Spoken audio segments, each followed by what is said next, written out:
kami mendengar firman. Kami naikkan sembah puji, syukur, kemuliaan bagi-Mu Tuhan. Terima kasih Yesus. Ya Bapa, ku rindu lihat kuasa-Mu terjadi di tempat ini. Roh Kudus, ku rindu lihat urapan-Mu mengalir ke atas kami.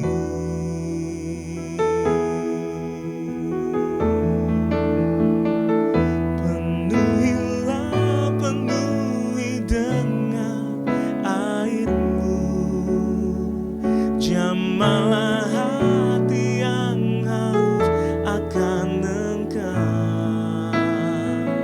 Urapilah, urapi dengan Roh Kudus, sampai kami dipenuhi kemuliaan.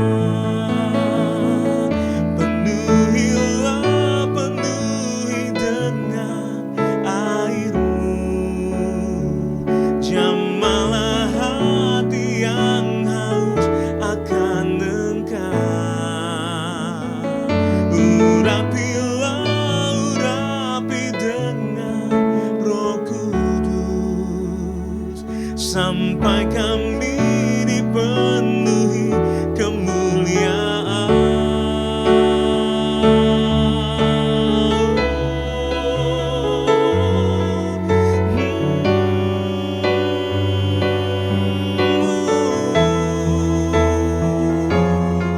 Seperti tanah kering yang tiada berair, puaskanlah dengan air-Mu.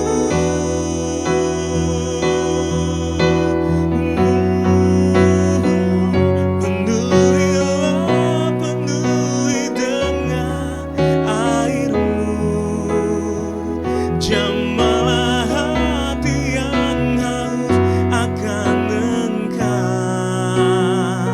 Urapilah, urapi dengan Roh Kudus, sampai kami dipenuhi kemuliaan.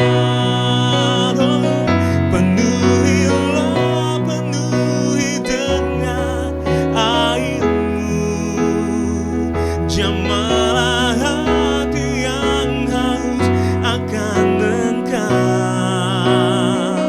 Urapilah, urapi dengan Roh Kudus, sampai kami dipenuhi kemuliaan.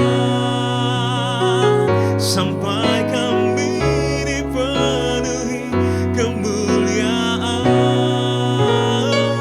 Sampai kami dipenuhi kemuliaan.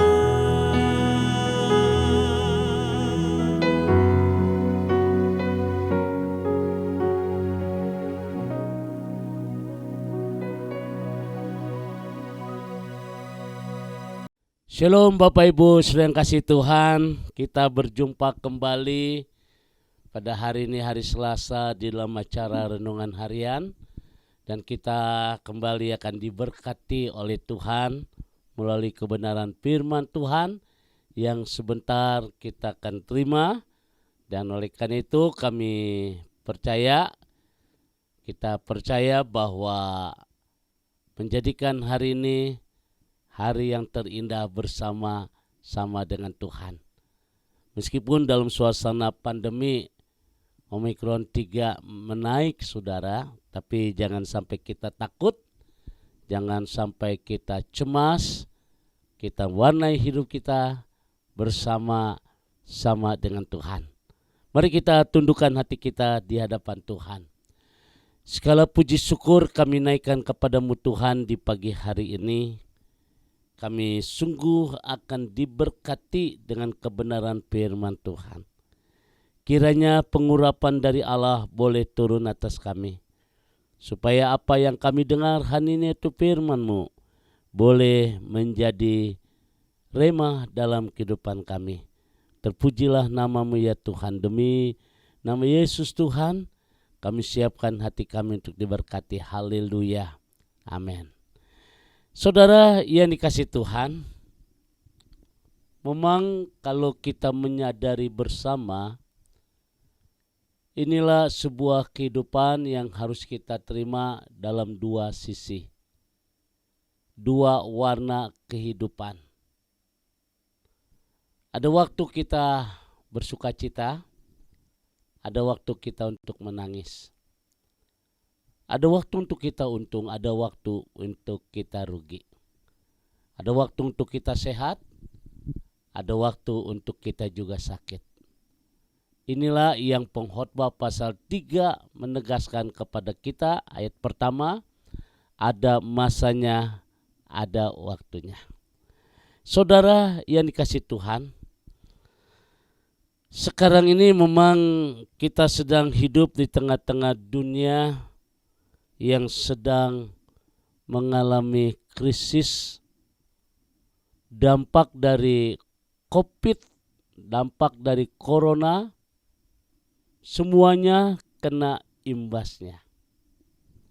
Namun saudara yang kasih Tuhan, kita jangan sampai kecil hati menghadapi perubahan yang kita tidak siap, yang kita tidak inginkan.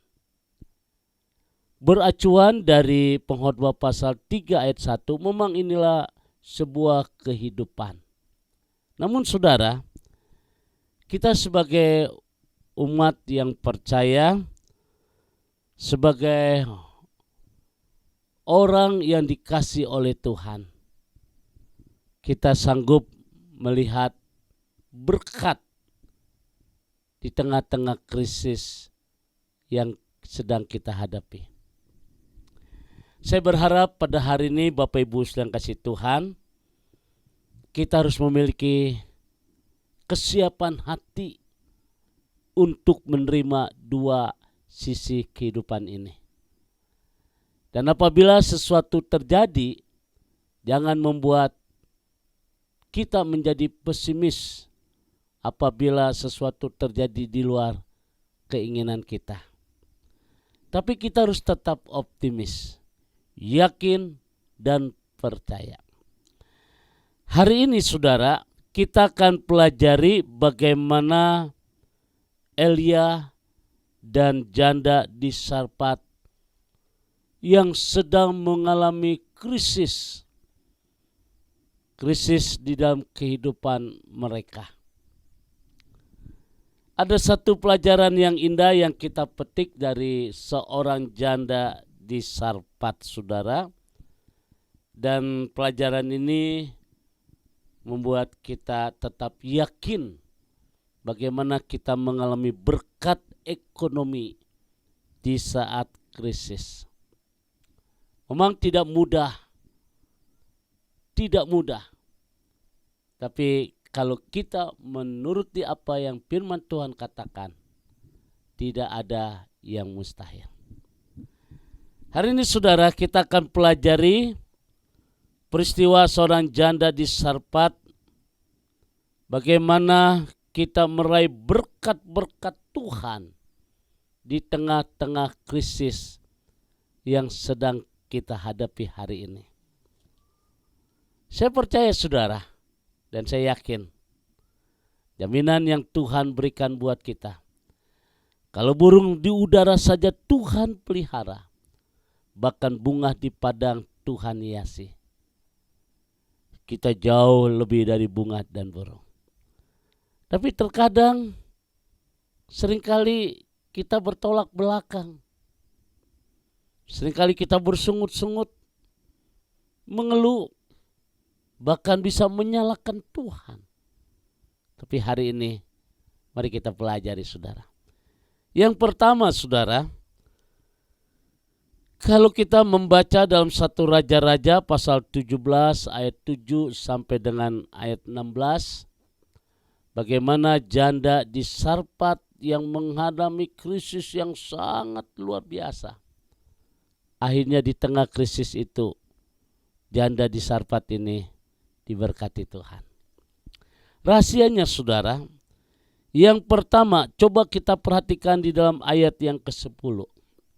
1 Raja-Raja pasal 17 ayat yang ke-10. Firman Tuhan berkata demikian.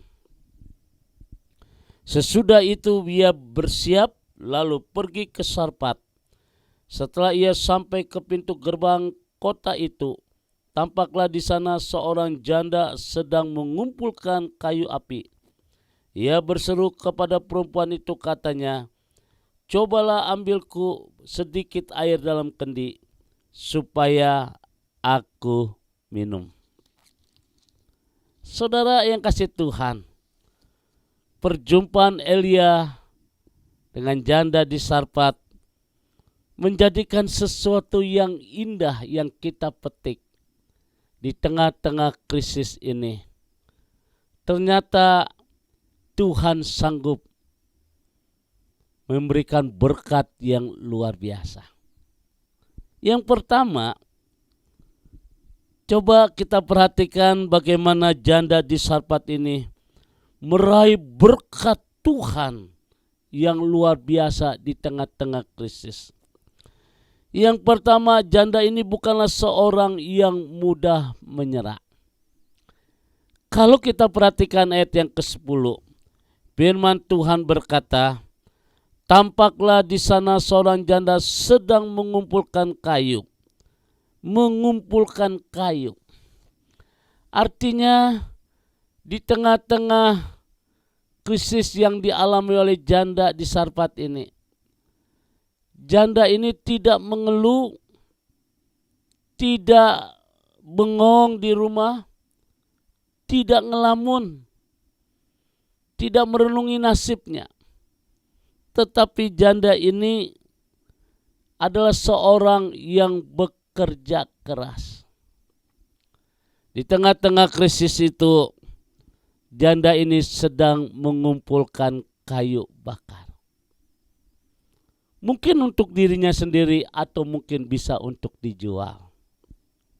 Saudara yang kasih Tuhan, Tuhan tidak akan pernah memberkati seorang pemalas. Tuhan tidak akan pernah memberkati orang-orang yang hanya dapat menangisi masalahnya. Allah tidak pernah terlambat untuk menolong anak-anaknya yang luar biasa yang percaya, dan Allah selalu tepat dengan waktunya dan bukan waktu kita. Alkitab pernah menyinggung kita harus belajar si semut yang kecil. Semut binatang yang kecil, tapi dia rajin, saudara. Dia tidak pernah menyerah. Meskipun kita ganggu makanan yang dia bawa, dia kejar itu. Saudara yang kasih Tuhan, sampai akhirnya si semut bisa mengumpulkan berkat-berkat di dalam lumbungnya. Dan ketika hujan turun, semut tidak mati kelaparan. Yang kita petik hari ini, saudara yang kasih Tuhan, bahwa kita harus sadar Tuhan tidak akan pernah memberkati pemalas. Artinya dalam situasi yang sulit saat ini, saudara bisa bekerja apa saja yang menurut apa yang Tuhan inginkan. Artinya hal-hal yang positif yang harus kita kerjakan. Kita tidak perlu malu sekalipun kita jadi tukang ojek. Kita tidak perlu malu sekalipun kita jadi tukang koran. Dan kita tidak perlu malu sekalipun kita jadi tukang parkir. Karena di dalam saat kita bekerja, firman Tuhan berkata bahwa Allah turut bekerja di dalam segala hal untuk mendatangkan kebaikan. Artinya di dalam pekerjaan kita juga Allah turut bekerja, saudara yang kasih Tuhan. Dan inilah yang dikatakan bahwa pintu-pintu berkat akan terbuka bagi orang-orang yang rajin. Saudara yang kasih Tuhan, Tuhan tidak akan pernah memberkati orang-orang yang hanya dapat menangisi masalahnya saja. Artinya merenungi nasibnya, kok saya begitu, kok menjadi begini. Saudara, Tuhan tidak akan pernah memberkati orang-orang seperti itu. Karena di dalam kekristenan, hidup ini bukan sebuah takdir. Hidup ini bukan sebuah nasib. Tapi hidup adalah sebuah perjuangan yang harus kita kerjakan itu. Allah tidak pernah terlambat untuk menolong orang-orang yang dikasihinya tepat pada waktunya. Artinya saudara, di tengah-tengah persoalan yang kita hadapi, di tengah-tengah krisis yang sedang kita hadapi, Tuhan sanggup memberkati itu semua. Persoalannya dengan kita hari ini, kenapa kita tidak pernah melihat berkat Tuhan? Adalah karena kita mudah menyerah. Kita mudah kecewa. Kita mudah kehilangan pengharapan. Allah ingin memberkati kita dan kita pun ingin diberkati Allah. Oleh karena itu hari ini, melalui renungan pagi hari ini, menjadikan hidup kita pasti bersama dengan Tuhan. Jangan menjadi orang pemalas, tapi mari kita berusaha bekerja, sekalipun perubahan itu tidak kita inginkan. Saudara yang kasih Tuhan, pagi hari ini, renungan ini membangkitkan kita untuk kembali. Jangan malu yang dibesarkan. Tetapi saudara yang kasih Tuhan, mari kita bekerja keras. Saya menghargai orang-orang yang bekerja keras. Saya salut melihat tukang-tukang ojek. Saya bangga melihat tukang koran. Dan saya salut melihat tukang parkir. Itu mereka kerjakan saudara. Dan saya percaya mereka tidak akan pernah kekurangan. Tuhan memberkati. God bless you. Mari kita berdoa. Sungguh satu pelajaran yang terindah yang kami petik hari ini Tuhan.